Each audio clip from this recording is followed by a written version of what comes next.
Dan saudara, kita masih melanjutkan perbincangan soal perjalanan timnas Indonesia di babak kualifikasi Piala Dunia yang saat ini masih berada di babak keempat dan sudah dipastikan sebenarnya lolos ke babak keempat, dan saat ini masih laga babak ketiga maksud kami.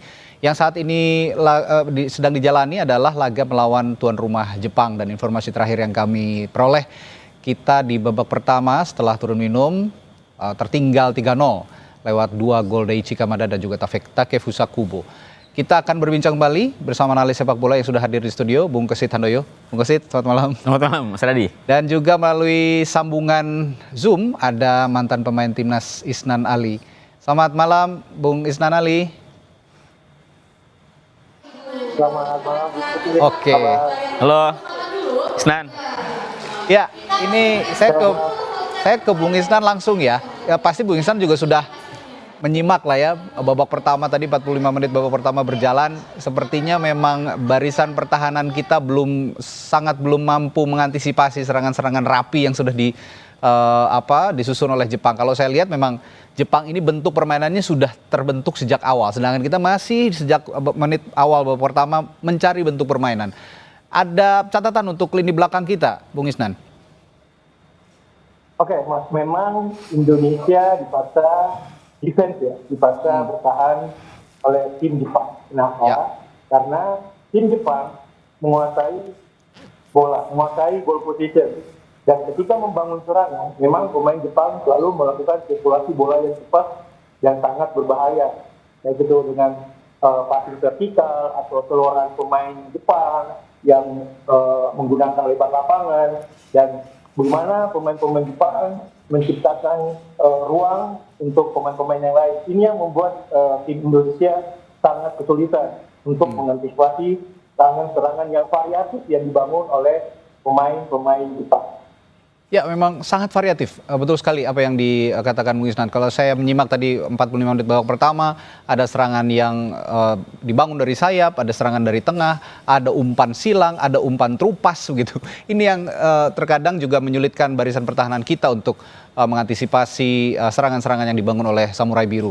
Kalau Anda melihat sebenarnya karakteristik timnas Jepang, Bung Isnan, dari zaman Anda masih bermain bola begitu ya di timnas juga, seberapa besar progres yang ditunjukkan oleh tim Samurai Biru yang bisa juga diambil pelajaran oleh timnas Indonesia? Ya, memang kita ketahui semua timnas Jepang adalah salah satu DNA di Asia yang selalu lolos di fase World Cup. Saya juga pernah bermain dengan pemain-pemain Jepang. Saya pernah bermain di Stadion Osaka, di Gamba Osaka. Saya pernah bertemu dengan Endo yang bermain di Osaka, dan memang kita kualitas individu kita dan sistem bermain kita memang sangat ketinggalan jauh oleh tim Jepang. Ini banyak yang harus kita pelajari. Bagaimana Jepang membangun grassroots-nya dari usia dini itu bukan instan, tapi bagaimana sudah puluhan tahun dari sekolah-sekolah dasar, akademi. Inilah yang menjadi PR buat kita. Tapi kita jangan fokus saja di senior, tapi kita harus benar-benar terjun ke bawah, memperhatikan. Karena fundamental ini sangat penting, fondasi ini sangat penting. Kalau kita fokus di atas saja, kita lupa di bawah, ya ini kita selalu ketinggalan oleh tim-tim maju seperti Jepang, Korea, Arab Saudi. Dan rasa itu yang kita yang penting untuk membangun sepak bola di Indonesia. Oke, Bung Kesit, kalau kata Bung Isnan Ali, Jepang itu sudah puluhan tahun memang membangun tim ya, dan sekarang yang dirasakan adalah kekompakan tim yang luar biasa. Sudah setara Eropa kalau saya bilang permainan timnas Jepang ini. Tapi berada di titik ini, timnas Indonesia yang meskipun sekarang berada di posisi ketertinggalan 3-0, tapi yang kita harus evaluasi, yang harus kita syukuri sekaligus juga, ya, berada di titik ini melawan Jepang misalnya di fase terakhir babak ketiga. Apa yang bisa Anda analisis dari sini? Ya, mungkin karena pertandingan ini memang sudah tidak menentukan lagi ya, tidak akan mempengaruhi langkah Indonesia yang sudah lolos ke round keempat. Jepang yang juga sudah memastikan diri merebut tiket ke Piala Dunia 2026. Jadi memang pressure-nya pasti beda ya. Buat para pemain Indonesia beda kalau misalnya pertandingan ini akan sangat menentukan hasilnya. Misalnya kalau Indonesia kalah pasti tersingkir, atau Indonesia hanya butuh hasil imbang misalnya. Pasti akan beda atmosfernya.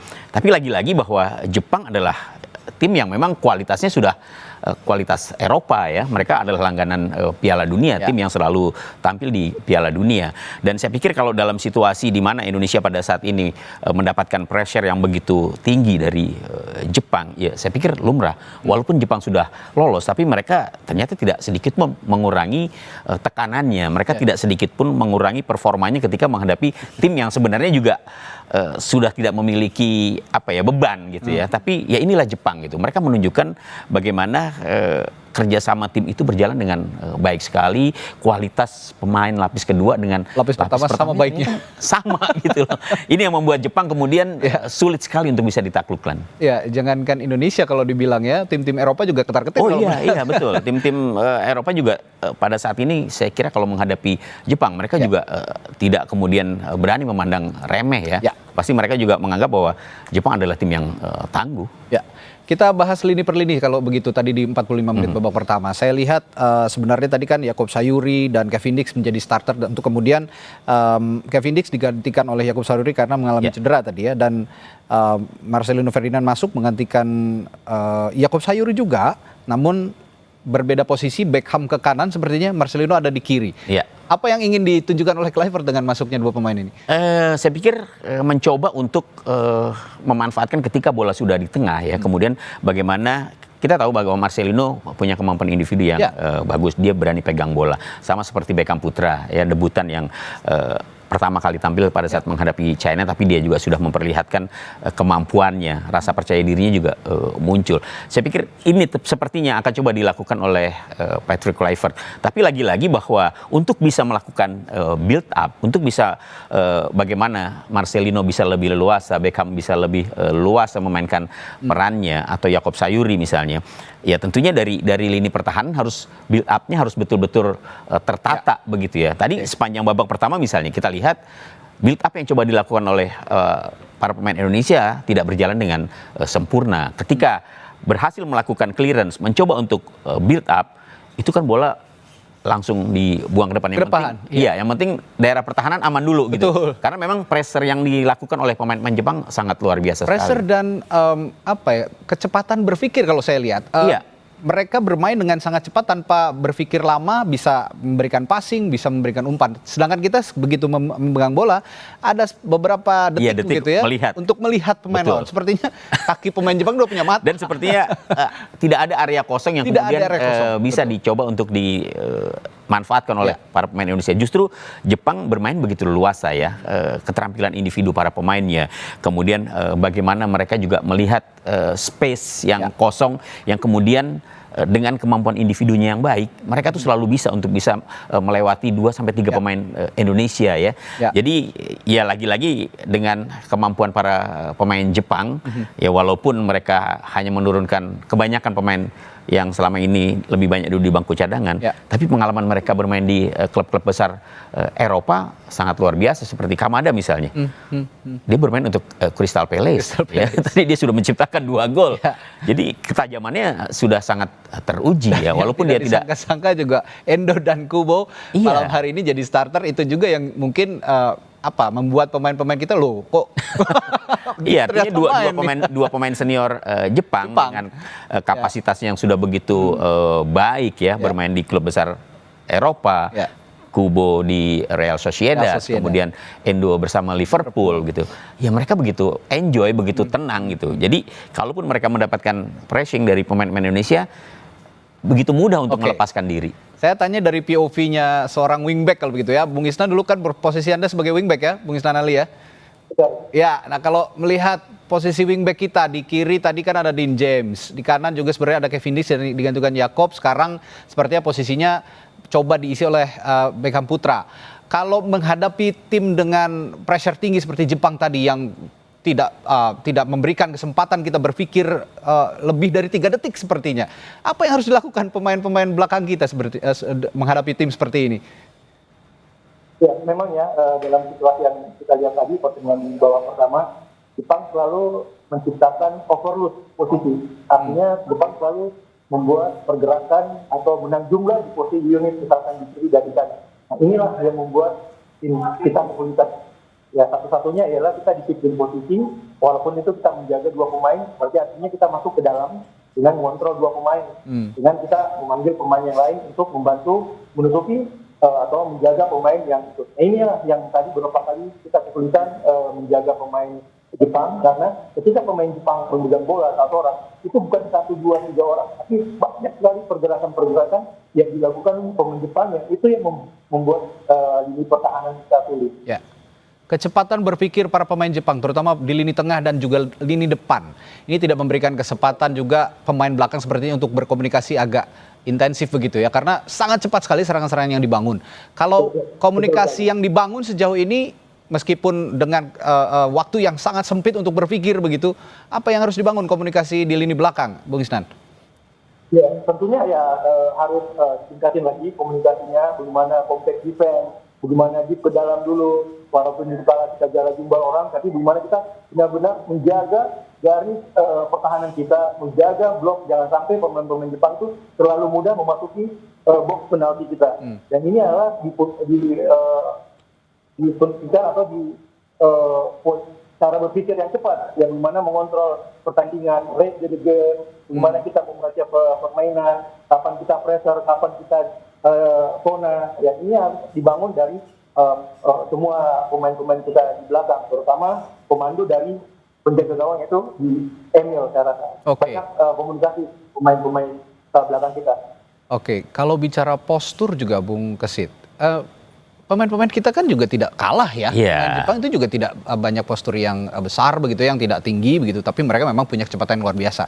Tapi yang jadi catatan tadi gol pertama dari Kamada melalui umpan silang yang dibangun dari sisi kiri pertahanan penyerangan mereka, ini tidak bisa diantisipasi oleh trio back kita yang punya postur yang cukup tinggi sebetulnya. Apa yang terjadi sebenarnya dengan 3 back kita antisipasi bola-bola seperti ini? Nah, Isnan nih pemain sayap nih, dia biasanya tahu kalau umpan-umpan crossing biasanya penjaga gawang agak-agak sulit memang mengantisipasi ya. Apalagi kemudian dia harus memperhatikan arah bola, tapi di sisi lain ada pemain lawan yang juga pastinya berada di depan gawang ya. Dan itu menjadi tugas para pemain belakang sebenarnya untuk bisa mengantisipasi setiap pergerakan lawan. Dan ketika bola-bola crossing seperti itu, memang penjaga gawang konsentrasinya adalah ketika bola dilepaskan dari pemain yang melepaskan crossing, itu kemudian melihat arah bola. Tapi kadang-kadang kan bola cepat, kemudian ada pergerakan pemain yang memang sudah menunggu umpan, dan ini yang sulit diantisipasi oleh seorang penjaga gawang. Karena itu dari pemain belakang yang biasanya memang harus lebih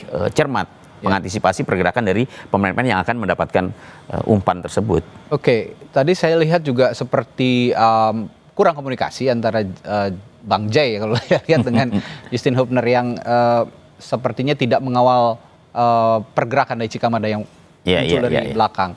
Nah, kalau bicara apa namanya penyerangan dan juga bertahan, saya lihat tadi Jepang punya formasi yang sama sebetulnya, 3-4-3 dengan skema bertahan yang juga tidak jauh berbeda. Kalau bertahan itu menjadi 5-4-1, tapi bermain wide, bermain lebar, sehingga ruang yang diciptakan di lini tengah, di lini depan juga masih terbuka lebar. Tapi bisa dengan sekejap menutup pergerakan kita ketika kita sedang memegang bola. Ini sebenarnya bisa dicontohkan oleh timnas kita. Oh iya, tapi kan lagi-lagi bahwa itu butuh chemistry yang sangat, masalahnya ada di chemistry. Iya, chemistry yang sangat dalam lah ya di antara masing-masing pemain. Kemudian juga kemampuan individu dari para pemain. Kemudian mereka sudah sering bergabung ya. Mereka sudah saling tahu satu sama lain. Kemudian bagaimana menjalin kerjasama di lapangan. Dan satu lagi, Jepang memainkan gaya apapun enak gitu loh. Dia buntu dari kanan, dia ke kiri. Buntu di kiri, dia ke tengah. Jadi semua lini betul-betul bisa mereka manfaatkan. Pergerakan tanpa bola pemain-pemain Jepang ini juga sangat dahsyat. Ini yang kemudian menyulitkan para pemain Indonesia, khususnya di lini pertahanan, ketika kemudian serangan kilat itu dilakukan oleh pemain-pemain lawan. Oke, nanti kita akan bahas bagaimana kira-kira skema yang akan berjalan di babak kedua dengan pemain-pemain yang sudah diganti. Tadi Kevin Dix yang keluar digantikan oleh Yakob Sayuri, namun Yakob juga tidak bertahan lama, akhirnya digantikan juga oleh Marcelino Ferdinand. Dengan Marcelino Ferdinand ada di sisi kiri, Beckham di kanan, dengan trio back yang masih sama yang dipasang di lini belakang kita. Bagaimana kita akan juga menghadapi babak kedua melawan Jepang? Mampukah setidaknya memberikan perlawanan dan juga Iya. cetak gol di kandang Jepang, dan ini menjadi pelajaran yang sangat berharga tentunya untuk menghadapi babak keempat kualifikasi Piala Dunia. Akan kita bahas setelah jeda di Sapa Indonesia Malam. Tetap bersama kami. Saudara, kita akan lihat sebelum pertandingan gelandang timnas Joey Pelipesi bilang tidak sabar menghadapi tim Jepang. Nah, meski mengakui Samurai Biru adalah tim yang kuat, tapi skuad Garuda menurut dia akan terus berusaha memberikan hasil yang terbaik. It's going to be a serious job for us tomorrow in the game, but that's also what I like about it. You know, it's a big challenge against really good players, disciplined players. What I said, I look also really forward to challenge them. Saudara, Kompas TV melalui akun media sosial Instagram sempat mengunggah tebak skor Timnas Garuda versus Jepang yang berlangsung pada sore hari ini. Banyak warganet yang antusias untuk menyampaikan prediksi skor mereka, diantaranya adalah dari @ucupbahdim. Dalam kolom komentar ia menyebut skor 2-0 untuk kemenangan Indonesia katanya. Aduh, ini berbanding terbalik, tapi kita harus tetap semangat. Yang dihasilkan dari gol Beckham Putra dan Ole Romani katanya. Lalu ada juga dari @joda_84 yang menyebut sepertinya sama-sama kuat, yang penting jangan sampai kalah mental duluan dan usahakan bikin angka lebih awal katanya. Lalu juga selanjutnya ada dari @hariputraananda di kolom komentar cukup banyak menganalisis pertandingan. Ia mengulas tentang timnas Indonesia dan Jepang yang sama-sama ingin unjuk gigi di laga kualifikasi Piala Dunia. Jepang dinilai akan menutup pertandingan dengan kemenangan katanya. Sementara timnas Indonesia juga tidak kalah akan unjuk gigi dengan rotasi pemain yang jarang tampil dan diharapkan bisa membawa kemenangan. Prediksi antara Jepang dan Indonesia katanya adalah 3-1 untuk kemenangan Jepang ya. Ya, informasi terbaru sudah 4-0, Jepang unggul atas Indonesia, dan kita akan pantau kondisi terkini pertandingan timnas Indonesia melawan Jepang di Stadion Suita City, Osaka, Jepang. Ada jurnalis Kompas TV Angga Nuriski. Angga, bagaimana kondisi di sana dan jalannya pertandingan sejauh ini? Kabarnya sudah 4-0 di sana ya? Ya, betul sekali. Saat ini pertandingan, sayang sekali Indonesia harus tertinggal 4 gol dari timnas Jepang, di mana di babak pertama saja Indonesia sudah kebobolan 3 gol yang masing-masing dicetak oleh Daichi Kamada pada menit 19 dan menit injuri babak pertama, dan 1 gol lagi dicetak oleh Takefusa Kubo pada menit 19. Memang dari skema gol yang tercipta, kami menggali informasi bahwa memang timnas Jepang telah melatih situasi crossing begitu ya untuk pertandingan kali ini, makanya mereka terlihat cukup apik dalam situasi crossing begitu, dan sayangnya Indonesia gagal mengantisipasi situasi tersebut. Terlepas dari itu, memang Jepang bermain dengan pola pertahanan, garis pertahanan yang tinggi maksud kami, dan tekanan agresif dimulai bahkan sejak sepertiga lapangan Indonesia begitu. Ini membuat pemain Indonesia cukup kesulitan mengembangkan permainan. Bahkan Indonesia yang pada saat ini menurunkan 5 pemain yang tidak bermain sebagai pemain inti pada saat melawan China maksud kami, harus kesulitan menghadapi situasi ini. Dan ini baru saja terjadi gol kelima untuk Jepang begitu ya Bung ya. Oke, sudah 5-0. Tadi belum saya sampaikan, ini Ryoya Morishita yang menceploskan gol keempat untuk Jepang. Dan saya belum tahu nih, yang kelima baru saja seperti Angga bilang, gol diceploskan kembali. Dari siapa gol yang tercipta dari timnas Jepang kali ini 5-0, Angga? Ya, kami sendiri belum mendengar siapa yang mencetak gol kelima, namun yang jelas kita tentu berharap Indonesia mampu setidaknya menciptakan gol hiburan di pertandingan ini. Mengingat supporter yang datang, saya harus bilang bahwa 3.000 supporter yang datang itu hoax. Saya pastikan itu hoax, karena dari pandangan mata seperempat kapasitas stadion Suita yang berjumlah 40.000 itu diisi oleh supporter timnas Indonesia yang didominasi dengan warna merah begitu. Dan mereka juga tidak hanya datang tapi juga menampilkan tifo yang cukup apik menurut kami, bahwa ada 2 jersey yang disandingkan, jersey Jepang dengan nomor punggung 20 dan jersey timnas Indonesia dengan nomor 26 yang kami terjemahkan artinya bahwa timnas Jepang kami temenin untuk ke World Cup 2026, begitu. Ya, kendati kalah 5-0 tapi tidak menyurutkan Garuda Jepang ya, komunitas supporter Indonesia yang ada di Jepang yang menampilkan aksi-aksi atraktif termasuk yang diungkapkan Angga tadi, tifo yang luar biasa. Ini juga diharapkan tetapi masih bisa ada perlawanan dari timnas kita sehingga gol hiburan yang disebut Angga tadi juga bisa menjadi pelipur lara ya tim supporter para timnas Indonesia yang ada di Osaka, Jepang. Baik, terima kasih.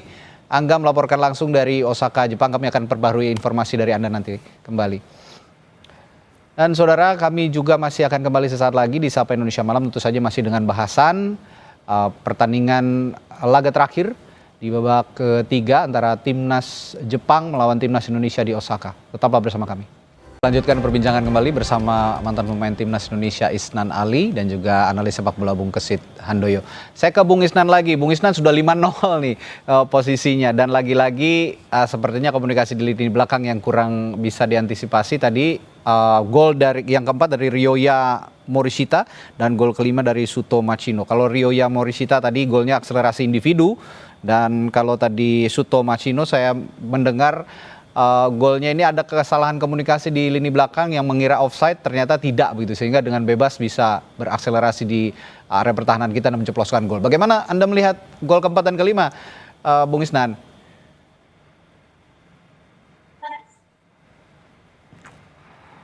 Bung Isnan? Oh, sepertinya ada kendala komunikasi, nanti kami akan perbaiki. Kalau gitu pertanyaan, ya Bung Isnan?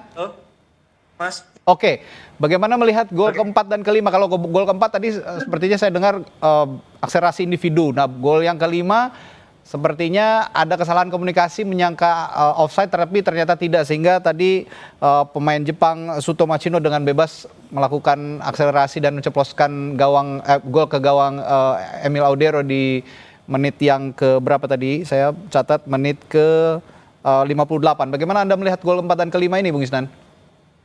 Ya benar. Apa yang tadi disampaikan Kesit ya. Kita benar-benar dikurung, pressure yang sangat tinggi sehingga kita dipaksa untuk berbuat kesalahan oleh timnas Jepang. Kita melihat di babak kedua Jepang sangat dominan sekali di babak kedua ini, di mana dia menguasai position dengan hampir 70% position yang dikuasai Jepang, sedangkan kita 30%. Shot on goal aja Jepang kita lihat itu 13, kita tidak ada sama sekali. Terus on targetnya aja Jepang 6. Dan inilah peluang-peluang yang sangat-sangat sulit untuk kita bisa imbangi. Syukur-syukur kita bisa menahan, jangan sampai lagi kebobolan. Karena kalau kita bisa keluar lagi untuk menyerang terbuka, ini jadi bumerang buat kita untuk sehingga Jepang bisa menciptakan peluang terjadinya gol lagi. Saya rasa pemain kita benar-benar harus disiplin lagi untuk tidak mudah membuat kesalahan yang dasar sehingga kita bisa meredam penyerangan yang dilakukan oleh timnas Jepang. Ya, sudah 5-0 memang sepertinya udah sangat-sangat mustahil untuk terkejar dengan posisi saat ini. Tapi Bu Kesit setidaknya ini bisa jadi ajang coba-coba Kluivert menurunkan pemain-pemain mana yang lebih fit begitu, mana yang lebih baik chemistry-nya satu sama lain. Begitu kira-kira ya? Ya, saya pikir pertandingan terakhir lawan Jepang ini ya bagi Kluivert memang menjadi ajang untuk sekaligus ya melihat bagaimana pemain-pemain yang sebelumnya belum pernah diturunkan atau pemain yang sebelumnya hanya mendapatkan menit bermain sedikit ini dicoba oleh Kluivert gitu. Ya walaupun hasil tetap akan ikut berpengaruh lah ya. Jangan sampai kita kemudian kalah lebih besar dari ketika menjamu Jepang di Jakarta. Di GBK, gitu ya. Waktu itu kita kalah 4-0 ya. Jadi saya pikir dengan 5 gol yang saat ini sudah tercipta dan sudah melakukan pergantian begitu banyak ya. Kita lihat tadi juga ada Shane Patinama sudah masuk, Ricky Kambuaya juga sudah masuk.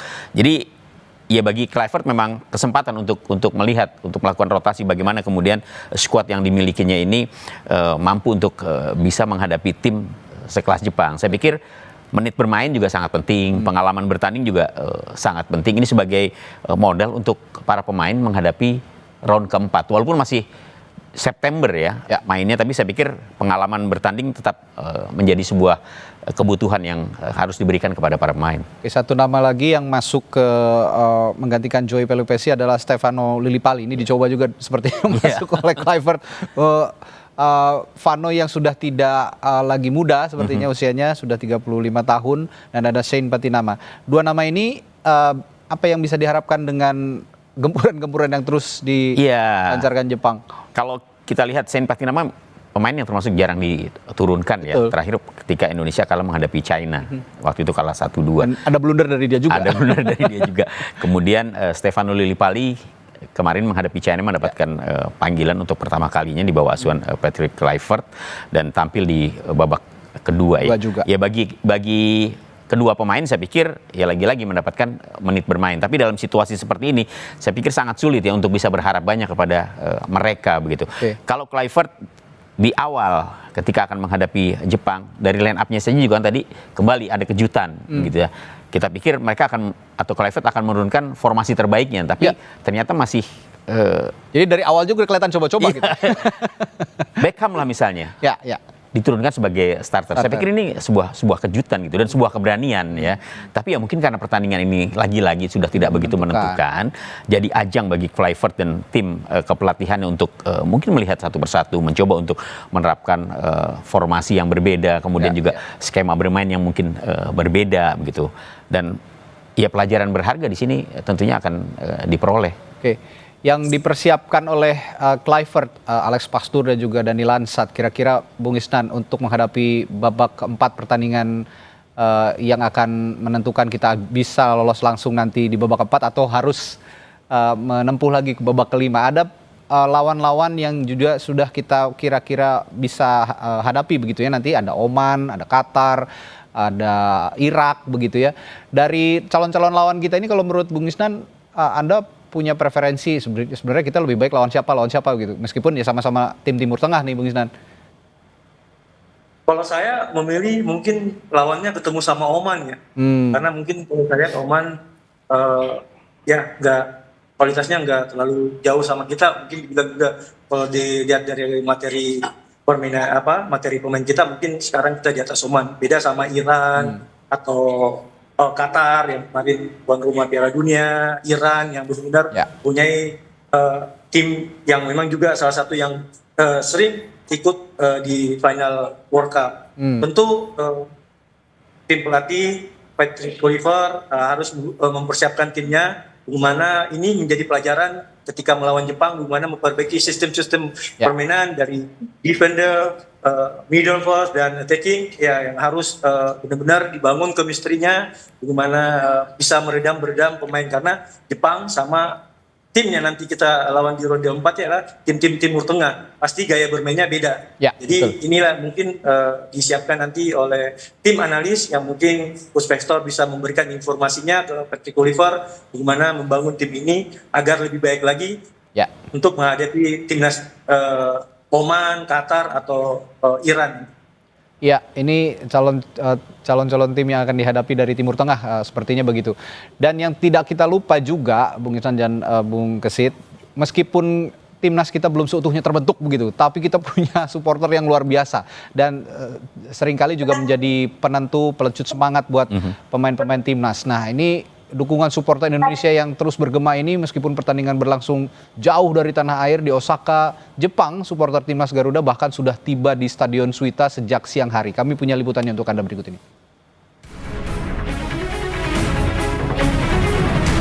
Meski bermain di Osaka, Jepang, dukungan terus diberikan oleh supporter timnas Indonesia. Pendukung timnas sudah sejak siang tadi berdatangan ke Stadion Suita, Osaka. Pendukung timnas yang mengenakan jersey kebanggaan tak hanya datang dari Osaka tapi juga dari kota-kota lain di Jepang. Meski tidak lagi menentukan, supporter berharap timnas bisa mencuri poin dari Jepang. Karena kita sebagai warga negara Indonesia, kita harus dukung totalitas sepak bola Indonesia. Mas katanya ini 3.000, tapi kayaknya lebih ya Mas ya ini? Ya sepertinya begitu, karena memang antusias warga Indonesia di Jepang sendiri banyak sekali ya. Dari ujung utara sampai selatan. Kira-kira prediksi skornya berapa Mas? Insya Allah menang 1-0 saja. Oke. Sekitar 3.000 supporter termasuk Garuda Jepang akan hadir di Stadion Suita untuk memberikan semangat kepada para pemain timnas. Garuda Jepang siap tampilkan tifo pada laga ini. Hal ini telah disiapkan sejak lama dan mereka meminta Garuda fans yang hadir langsung untuk dapat bekerja sama dalam aksi tersebut. Nanti bakal ada tifo yang sepanjang dan selebar 30 meter dan nanti salah satunya yang Mbak Fitri duduk di bangkunya itu Mbak Fitri juga ikutan koreonya gitu. Wah, sesemangat itu. Cuma kan aku nanya, tifonya apa? Mereka masih merahasiakan karena biasanya dari para supporter itu selalu merahasiakan karena ingin memberikan surprise di saat lagi live. Harapan untuk meraih hasil terbaik juga disampaikan pendukung timnas di tanah air. Mereka ingin skuad Garuda mempertahankan penampilannya saat mengalahkan Tiongkok. Saya rasa akan lebih bagus ya karena mereka udah punya semangat yang baru waktu lawan Cina.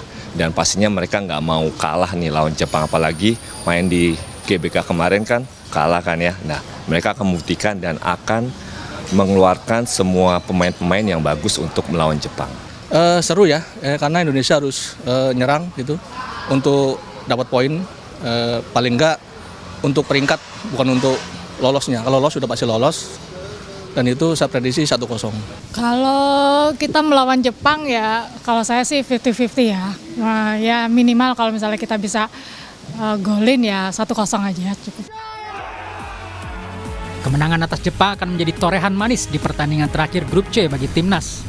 Kemenangan ini juga bisa menjadi modal kepercayaan diri pemain timnas dalam menghadapi putaran 4 Piala Dunia. Tim Liputan Kompas TV. Ya, Bung Gesit, kita ini kan punya punya supporter sepak bola yang luar biasa fanatik begitu ya, dan tidak jarang memberikan andil positif juga untuk timnas. Kalau untuk perjalanan timnas nanti di babak keempat dengan kondisi supporter Indonesia yang begitu fanatik, kira-kira vibes positif yang bisa dipetik dari timnas Indonesia untuk melawan lawan-lawannya nanti di babak keempat bagaimana?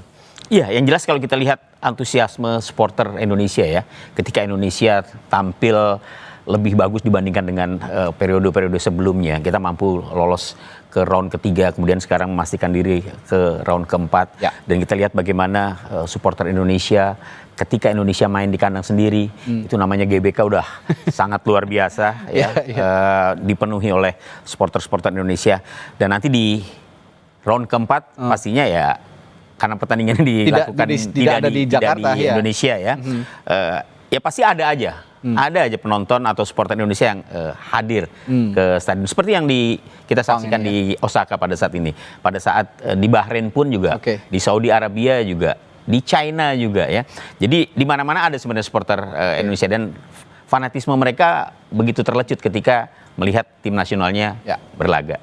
Oke, terakhir ke Bung Isnan, singkat dari POV seorang pemain, biasanya kalau supporter yang fanatik itu kan ada dua yang ditangkap, antara pemain yang grogi atau malah tambah semangat. Kira-kira singkat saja, Bung Isnan, apa yang bisa dipetik dari pelajaran seorang supporter kita yang punya fanatisme tinggi terhadap para pemain? Ya, audionya masih oke, baik. Silakan, Bung Isnan. Sangat luar biasa ya. Banyak orang bilang supporter itu pemain ke-12 yang memberikan semangat pemain.